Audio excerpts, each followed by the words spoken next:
Bismillahirrahmanirrahim. Dear viewers, from today I begin this lecture series on the collection and transmission history of the Qur'an. It is primarily based on a 15-year-long research, part of which also formed my doctoral thesis. It primarily owes its inception to the questions that arose in my mind when I taught this subject to postgraduate students, and I taught the conventional view on the collection and transmission of the Qur'an. And then as I taught and studied this subject, more questions arose in my mind, and I made a commitment to myself that I shall try my best to find out the truth behind these questions. Today in this session, I shall present some of the important questions which arose in my mind 15 years ago, and I shall also try, inshallah, to sum up these questions as best as I can, and then in the later episodes of this topic, I shall also point out the research methodology, my objective, and a summary of the topics that we shall discuss later on. But first, as I said, in this session, I'll present before you the questions which arose in my mind at that time. The first question which arose in my mind when I began studying and teaching the subject was that currently there are 5 different versions of the Qur'an found in the Muslim Ummah. Now, this might be a startling revelation for most of you, but then for academic circles, this is nothing new. So we have 5 different versions of the Qur'an circulating in the Muslim Ummah. We have this famous version, or I would say the Riwayah of Hafs from Asim, which is the Qur'an, which is taught in most parts of the Muslim Ummah and which is known to most of us.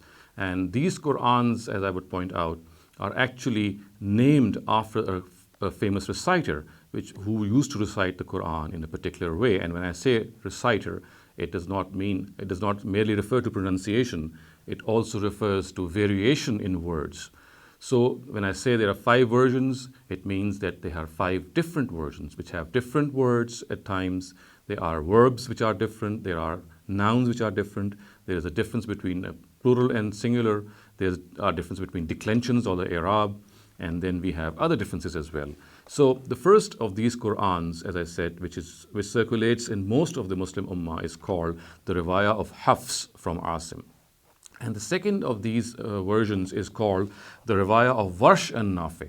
And this is also, this Quran circulates in most parts of Morocco and Algeria, and almost all of, in fact, Morocco and Algeria read the Quran on the Riwayah of Warsh from Nafi.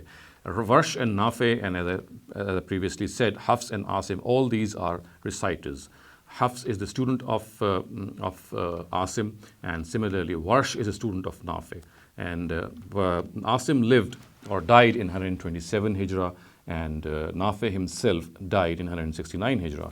The third version of the Quran, which is prevalent in most parts of Libya and Tunisia, it is called the Riwayah of Qalun from Nafi.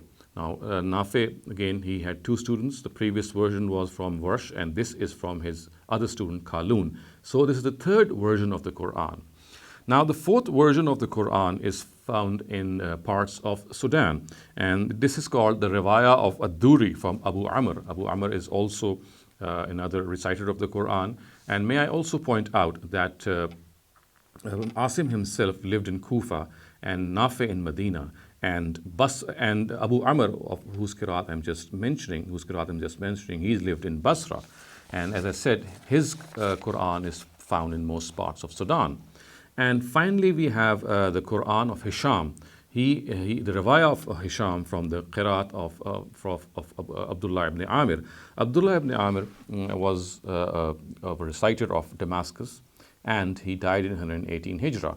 So these are 5 different versions of the Quran circulating in the Muslim Ummah currently. And as I said, there are the differences in these versions is not just in matters of pronunciation or dial or accent, but it also relates to differences in verb patterns, differences in nouns, different in a singular or plural noun, and similarly in declensions or i'rab. And then there are differences in particles also. For example, at places we'll have waw or a fa in a difference of opinion. And just to give you an example, that the differences which are found in these various versions. So, for example, if I categorize these differences, although these categories which I have made are not exhaustive, But some of the categories which can give you some idea of these differences is that in one version we find the words, as you can see being displayed on your screen, فَإِنَّ اللَّهَ هُوَ الْغَنِيُّ الْحَمِيدُ. And in the other version we'll find فَإِنَّ اللَّهَ الْغَنِيُّ الْحَمِيدُ. So we find the word huwa is missing in one of them. Similarly, there is this difference in singular and plural nouns. So the first of these verses which I cited was Surah Hadid's 24th verse, and now I will cite Surah Tahrim's 12th verse. And the words of this verse in one of the versions is وَصَدَّقَتْ بِكَلِمَاتِ رَبِّهَا وَكُتُبِهِ وَكَانَتْ مِنَ الْقَانِتِينَ. And the words in another version are وَصَدَّقَتْ بِكَلِمَاتِ رَبِّهَا وَكِتَابِهِ. وَكِتَابِهِ. In the previous we had the plural kutub, and now we have kitab. وَكِتَابِهِ وَكَانَتْ مِنَ الْقَانِتِينَ. And then we have also the differences in verb patterns. For example, in one verse of Surah Araf, which is verse 141, the words are is anjaynakum min ali fir'auna yasumunakum su'al azab yuqattiluna abna'akum. Yuqattiluna abna'akum. And in another version the words are yaqtuluna abna'akum. And then again we have a difference in declensions or the Arab. And in Surah Lahab, the fourth verse reads in most versions as hammalat al-hatab fi jidiha hablum min masad. Why some versions say hammalatul hatab. So it is declined in the nominative, while the first one is declined in the accusative. So all in all, we can see that there is a difference in these areas. And if you ask me that does this difference change the meaning of the Quran as well, I will say yes. In many cases, it does change the meaning. And although the change might be very minor and it might not be of much significance, but again, it does change the meaning. And in some cases, there is a drastic change in meaning as well. For example, in the tayammum or in the wuzu verse of Surah Maida, which is the 6th verse of Surah Maida, if it is read in a particular way during ablution, we would not need to wash our feet. To wipe them would be sufficient. To do masa on them would be sufficient. So if we read the verse as arjulakum ilal ka'bayn, the way it is found in some of the versions, then we'll have to wash our feet. But if we read it as arjulekum, then we would not need to wash our feet. Merely wiping them or doing masa on them would be sufficient if we are doing wuzu. So you can see that there is a difference in the directives as well. Now the question which now arises is that if there are 5 versions of the Quran circulating in this Muslim Ummah, then which one is the correct one? Or should we say that all of them are correct? So this was the first question that struck me, and obviously when I'll present my research, in my humble opinion, I'll present the answer to this question. But as I said, today I'm just enumerating these questions, just enlisting these questions.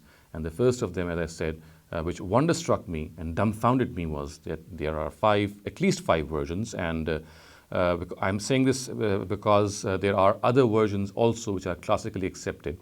But that I leave to the next point. The next point is, or the next question actually, which arose in my mind, also relates perhaps to the first question, but it is an independent question because of its import. So the second question is that there are variant multiple readings of the Quran. The Quran can be read in various ways, in multiple ways. And why? Because our scholars say that these multiple ways have been sanctioned by the Prophet. But when they say this, they do not cite any criteria from the Prophet. But what they do is they cite their own criteria in this regard, and they say that if any reading of the Quran, any recital of the Quran is sanctioned by 3 criteria, then it can be accepted as a verse of the Quran. That particular recital will be a verse of the Quran. And these 3 criteria are very, very famous, and any person who has even a slight knowledge of the Qur'an science, he knows that a Qur'an or a reading should be in accordance with the rules of the Arabic grammar, and then it should be reliably traced back to the Prophet Muhammad sallallahu alaihi wasallam. And the third criteria is that it should be in accordance with any of the Usmanic copies. So any reading, any recital which is in consonance with these 3 criteria is regarded as acceptable. And may I show you, viewers, that if I show you this Qur'an before me and I open up any page of the Qur'an, you will find on its sides on the the other variant readings of a particular verse which is mentioned in the main text are mentioned in the margins, and you can see that there's hardly a page in this whole corpus of the Qur'an which is devoid of any variation in this reading. And this variation in reading, again, as I said, is basically acceptable to all our scholars if these readings conform to these standards which I have just narrated before you. And viewers, also interesting is the fact that these readings, as I said, at times they do not have a very significant change in the meaning, but at many a time we have significant changes in the meaning as well, because when words change, when we find that there is a difference in declensions, in verb patterns, in nouns, the meaning obviously changes. And just to quote a very glaring example, in again the same verse, Surah Maida's 6th verse, we find that in the case of dry ablution or tayammum, now one verse has the words aw lamastumun nisa, or I would say most versions, which means that if men have had intercourse with their wives and they do not find water for ablution, then they can do tayammum.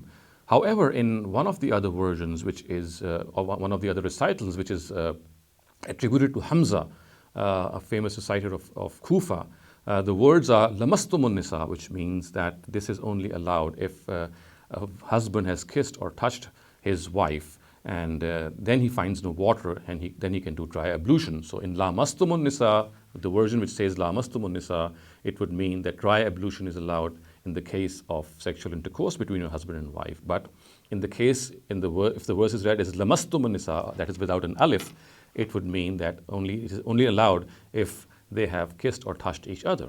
So you can see that merely this variation produces a difference in directives as well. So the question arises that if we have to accept any recital as the Qur'an, the obvious question which would come in my mind would be that it has to be sanctioned by the Almighty or by His Prophet. Now, lo and behold, here we find neither the Almighty nor the Prophet sanctioning these recitals or not giving any criteria of accepting these recitals. These criteria have been formed by our scholars of the Ummah. When I say these 3 criteria, it means that these 3 criteria have not been given to us by the Almighty, not been given to us by the Prophet Muhammad ﷺ himself. It is the scholars of the Ummah who say that any recital, any reading of the Qur'an, any qiraat of the Qur'an, if it conforms to these 3 standards, then it shall be held acceptable. So as I said, the question which arose in my mind is that why? Only God and His Prophet should be given or has been given or invested with this authority of regarding anything to do with the Qur'an. So how can we regard something which a scholar of the Qur'an, who is perhaps 100 or 200 years, who lives 100 or 200 years after the revelation of the Qur'an, who has given him the authority to decide what the Qur'an is and what it is not? The third question, viewers, which arose in my mind is regarding certain narratives which are found in our canonical hadith books, which give us this very, very stark impression that the Qur'an we have today with us is incomplete. The Qur'an we have today with us is not complete, it is imperfect. It has something which has been left out. And I can quote many examples, but for the lack of time, I would content myself in citing 2 very common examples which are perhaps known to any student of the Qur'an who has studied the history of the Qur'an. So the third question, as I said, which struck my mind and which caused a lot of doubt in my mind was that we have this impression that the Qur'an we have today is not complete. Now, the first of these verses is the stoning verse, which is found in Bukhari. It is also found in the Muwatta of Imam Malik. But the version that I am now presenting before you is a hadith which is from Sunan of Ibn Majah. And you can see that the words are very startling and which tell us that a particular verse of the Qur'an had been left out from the Qur'an and it still exists in certain ahadith, and it was part of the Quran, but it no longer is part of the Quran. And let me also point out the fact that no other person than Umar ibn al-Khattab radhiyallahu anhu himself is the person who narrates this hadith. So the words as recorded in the Sunan of Ibn Majah are قال عمر بن الخطاب لقد خشيت أن يطول بنا زمان حتى يقول قائل ما أجد الرجم في كتاب الله فيضل بترك فريدة من فرائض الله ألا وإن الرجم حق إذا أحسن الرجل وقامت البينة أو كان حمل أو اعتراف وقد قرأتها الشيخ والشيخة إذا زنيا فرجموهما البتة رجم رسول الله صلى الله عليه وسلم ورجمنا بعده. Umar ibn al-Khattab said, I fear that time will pass over people until someone will say, I do not find the verse of stoning in the book of God. So in this way, people will be led astray by abandoning a directive from other directives or from among the directives of God. Bear in mind that stoning is the rightful punishment for a married person who has committed adultery. And it is established through evidence or pregnancy or confession. And I have read Ash-Shaykhu wa-Shaykhatu Iza Zanaya Farjumuhuma al-Battata. This is the verse which Umar said has been left out from the Quran. And it means necessarily stone to death the married man and the married woman guilty of adultery. So this is what the conventional translation of this word is. God's messenger stoned criminals for this crime, and so did we after him. So this is the verse of the Quran which is operational today, on the basis of which punishments are given today by our conventional scholars the way they understand it, but it is no longer found in the Quran. Another example here is the suckling verse, and this hadith I cite from the Sahih of Imam Muslim. And here this hadith has been cited by none other than Aisha radhiyallahu anha. So the words are, An Aisha annaha qalat kana fima unzila min al-Quran ashru raza'atin ma'lumat yuharrimna summa nusikhna bi khamsin ma'lumat فتوفي رسول الله صلى الله عليه وسلم وهن فيما يقرأ من القرآن. Aisha stated, among what was revealed in the Quran was that 10 known suckling drops of milk of a child will make him a foster son and hence make him prohibited to marry. Later, this was abrogated in a verse which mentioned 5 known drops. God's messenger died, and the verse which mentioned these 5 drops was among what was being read from the Quran. So Aisha radhiyallahu anha is supposedly saying that what makes a person as a foster son or a foster child is a suckling verse which says that 10 drops of milk, when they are drunk by a child, then he becomes a foster child. And she says that this was abrogated by another verse in which instead of 10 drops, it was mentioned that 5 drops of milk are sufficient to make a child as a foster child. And what she says, which is something which is very eye-catching, is فَتُوفِّيَ رَسُولُ اللَّهِ صَلَّى اللَّهُ عَلَيْهِ وَسَلَّمَ وَهُنَّ فِيمَا يَقْرَأُ مِنَ الْقُرْآنِ, that فِيمَا يُقْرَأُ مِنَ الْقُرْآنِ. She says that the Prophet died, and this verse was among those that was being read from the Quran. And viewers, we know that today's Quran no longer contains this verse. So the words are وَهُنَّ فِيمَا يُقْرَأُ مِنَ الْقُرْآنِ. These verses from among the Quran were from among the Quran when the Prophet died, and we obviously, as I said, these no longer exist. So these two are very prominent and glaring examples which testify to the fact that the Quran which we have today, if we go by these narratives, is incomplete. So as I said, this was the third question which struck me when I began my research. The fourth question which confronted me in this regard was that as I read through various research manuals and histories of the Quran, I found, and obviously this is something which is of established nature, that the Quran we have today has scribal errors, scriptural errors, errors in the script, and we find that these are numerous.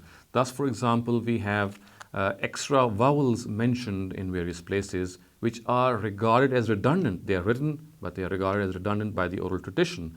We have extra alifs we have extra yas and we have extra vavs. And just to give you a few examples as they are being displayed before you on the screen, this is verse of Surah Naml has extra alif contained in it. The words are لَأُعَذِّبَنَّهُ عَذَابًا شَدِيدًا أَوْ لَأَذْبَحَنَّهُ. As you can see, the underlined word, the alif which actually succeeds the other alif is an extra alif, because the word is لَأَذْبَحَنَّهُ. Or if we don't accept this to be a letter which is redundant, then we find this anomaly that this verse or this word would read in a very opposite way, and the words would be أَوْ لَا أَذْبَحَنَّهُ. It will be a negative particle instead of presenting the positive picture. Similarly, another example is from Surah Al-Imran, and this is verse 158, and here again we find an extra alif. The words are وَلَئِن مُتُّمْ أَوْ قُتِلْتُمْ لَإِلَى اللَّهِ تُحْشَرُونَ. The first of these alif or the second of these alif is redundant, and it has to be subtracted from reading or deleted from reading, otherwise we'll have an opposite meaning. لَإِلَى اللَّهِ تُحْشَرُونَ would mean that it is for sure that people shall be gathered before the Almighty. But if we read it with the second alif as well, then the verse would become La ilallah, and we shall not, people, or you should not be gathered before the Almighty. So you can see there is an exactly opposite meaning. And the question is that scholars generally say that the oral tradition shall rule the written tradition, and these scribal errors shall be regarded or shall be disregarded. But again, the question arises that was not the Quran checked for these scribal errors whenever it was written, or should we say that the oral tradition perhaps was correcting the written tradition, or the interesting scenario that it was the written tradition which was correct and the oral tradition which was wrongly reported. So all these questions do arise. But as I said, this is just one example. Another example, this time I'll confine myself to a single example, is the existence of an extra ya. So you can see the word of Surah Zariyat before you, the verse 47. The words are وَالسَّمَاءَ بَنَيْنَاهَا بِأَيْدِيٍ وَإِنَّا لَمُوسِعُونَ. The word aid obviously means hand. You can see that there are two yas in that word. It should have had only a single ya, but we find that there are two yas. And strangely enough, and quite amusingly, we find some of our mufassirun, some of our exegetes saying, since the hand of God is being referred to here, so therefore we have two yas here. Obviously, this is something of more of an amusement than anything which can be nearer to reality. And the third example yours in this is that we find an extra vav mentioned in many places. And a single example that I'm going to quote before you is verse 45 of Surah Araf, which is being displayed before you. As you can see, the words are Sa'urikum daral fasiqeen. And the vav here after in Sa'urikum is redundant, has no basis, it is just there and it has no function. So you can see, viewers, that these are just a few examples which I have given. Other than these examples, there are numerous examples in which we can see these scribal errors in which an extra va or extra ya or an extra alif is found in these versions of the Quran. And it is not just the Quran that we have today. Even the earliest versions of the Quran have these scribal errors. So the question obviously which arises in our mind is that why does the Quran have these scribal errors? Now, the fifth question which arose in my mind at that time when I conducted my study and studied more deeply this subject was that we know that in the times of the Caliph Usman Raziyallahu Ta'ala anhu, he had made copies of the Quran and he had sent them to various parts of his empire so that his duty as a disseminator of the Quran, he can fulfill that duty. Now, viewers, I was struck by this question because our source books say, most of them say, almost all of them say, that these versions or these copies of the Quran which Usman made in his times were different from each other. Now, the story goes, or the traditional account says that Abu Bakr anhu had collected the Quran in his times in a single volume, and Usman anhu in his times, he summoned that copy and then he made further copies from that copy.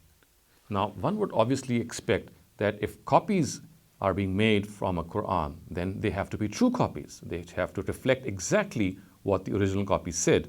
And we also know that the original copy was a single version of the Qur'an. But we are struck again by this question. But when Usman made these copies, radiyallahu anhu, there were variations in these copies. There were differences in these copies. They were not reflecting what the original Qur'an of Abu Bakr had written in it. But we find that there are variations, and I counted once that there are at least 60 variations between these various versions as they have been given to us by our worthy scholars. And just to give you a few examples, it is said in the Kufan and the Basran codex of the Quran, which Usman sent, the words of Surah Baqarah's ayat, verse 132 are وَوَصَّى بِهَا Ibrahim. The words are وَوَصَّى بِهَا Ibrahim. However, in the Medinan codex, the words are وَأَوْصَى بِهَا Ibrahim. Again, we find this difference, this variation. So the question is, what exactly was written in Abu Bakr's version? Was it Wassa or was it Awsa? If it is Wassa, why was another copy made with Awsa? And if it was Awsa, then why was a copy made with Wassa? And obviously, viewers, we could not have seen both these words written on that Quran, because we find that Abu Bakr's version was of basically a single Quran or a single version of the Quran. Similarly, viewers, in the Medinan and the Basran codex, the words were وَوَصَّيْنَا الْإِنسَانَ بِوَالِدَيْهِ حُسْنًا. However, in the Kufan codex, which Usman sent to Kufa, the words were وَوَصَّيْنَا الْإِنسَانَ بِوَالِدَيْهِ إِحْسَانًا. So in the Basran and the Medinan codex, the words were husna. The last word was husna, and in the Kufan codex, it was ihsana.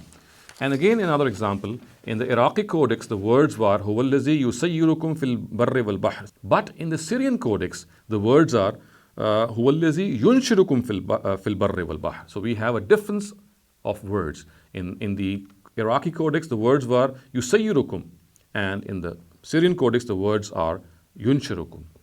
So this was the fifth question which confounded me, that why were copies of the Quran in the times of Usman different from one another, and he even sanctioned them.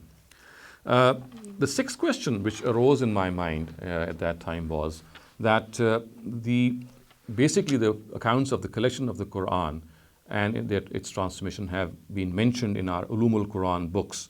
And these Ulumul Quran books obviously reflect our history.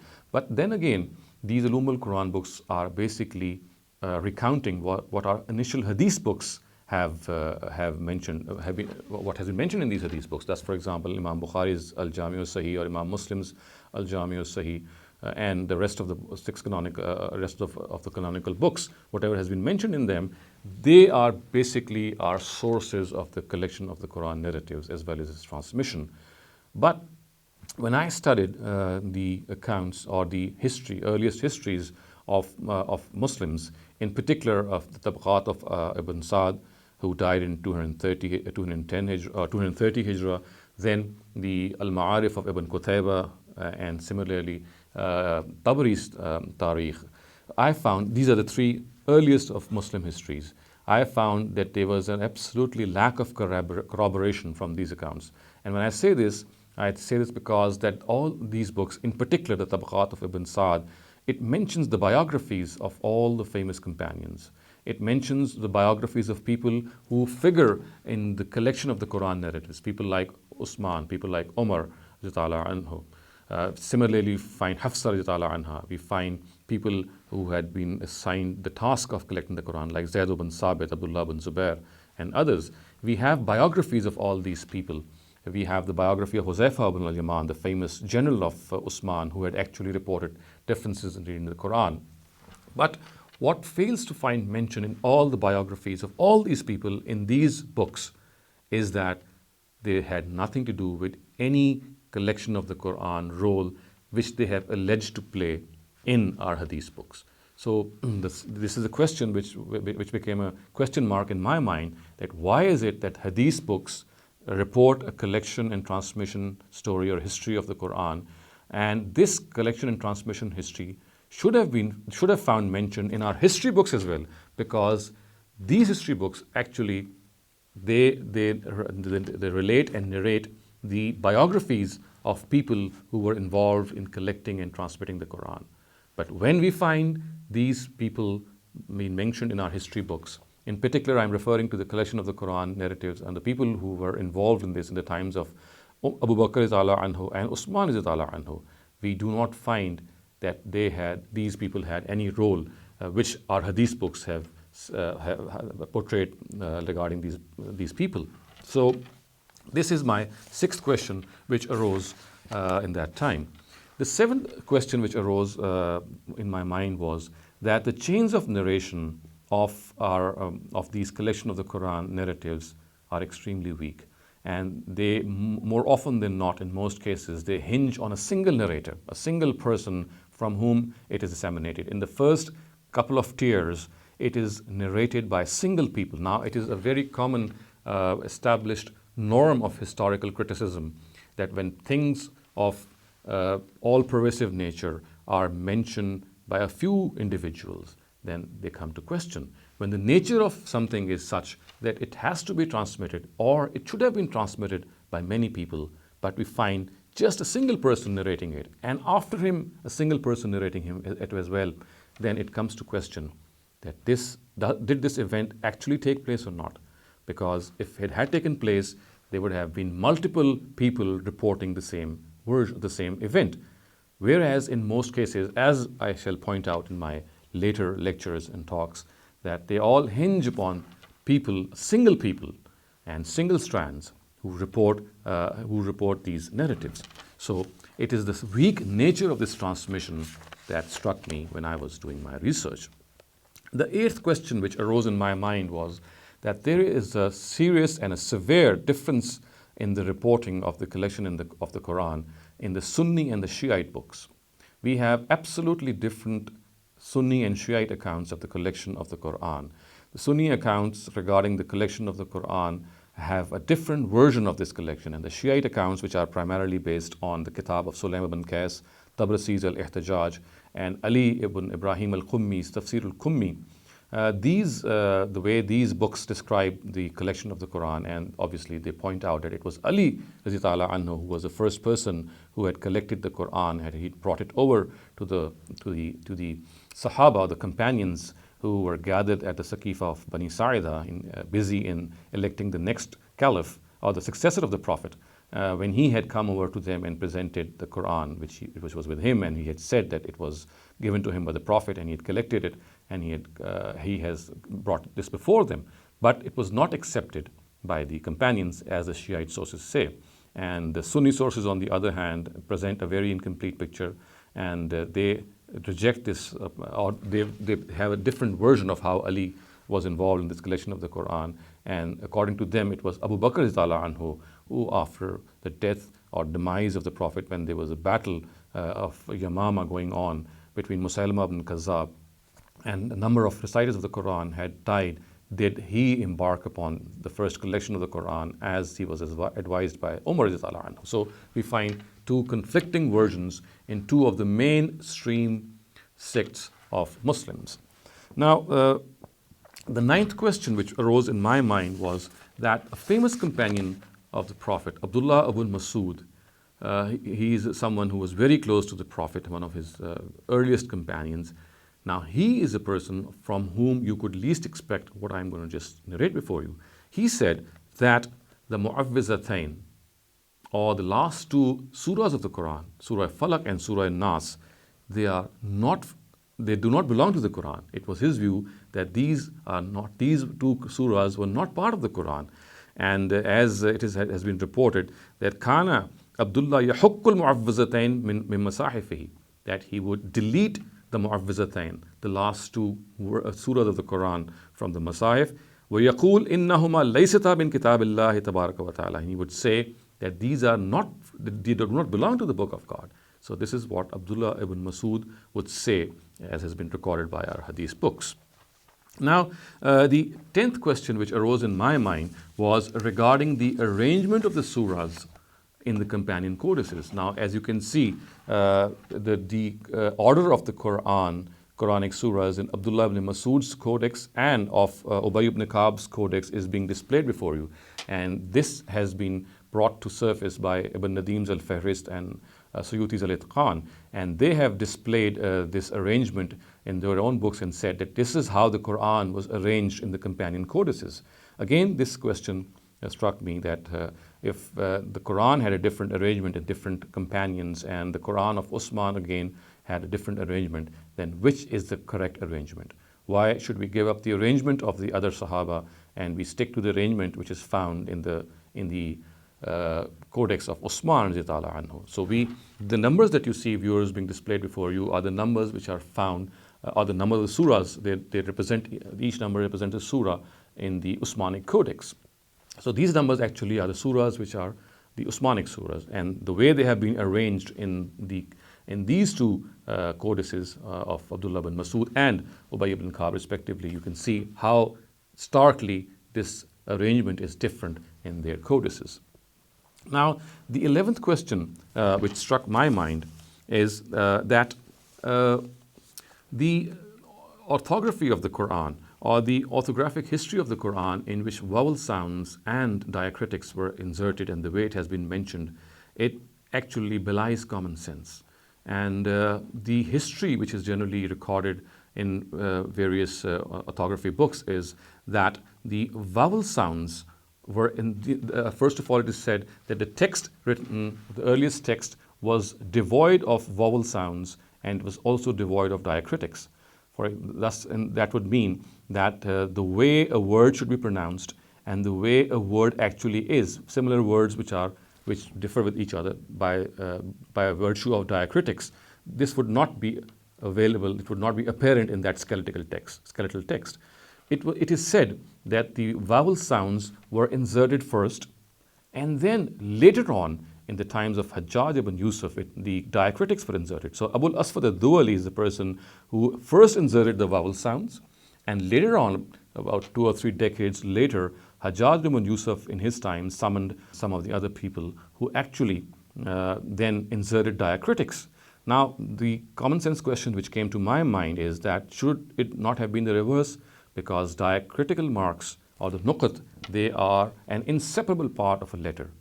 If at all any insertion had to be made, it should have been the diacritics which should have come first, and then later on these vowels should have come. Because merely inserting the vowels and not being able to differentiate between a ra and a za, and a ta and a za, and a sin and a sheen, or a sa and a sha, what good would have been vowel sounds? What good have been the Arab if in the absence of these diacritics the Quran could still be read in various ways?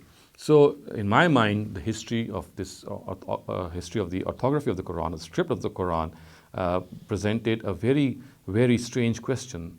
To me, the diacritics should have been inserted first, and then these vowel sounds should have been inserted, if at all the story, the way it has been narrated in our books, is true.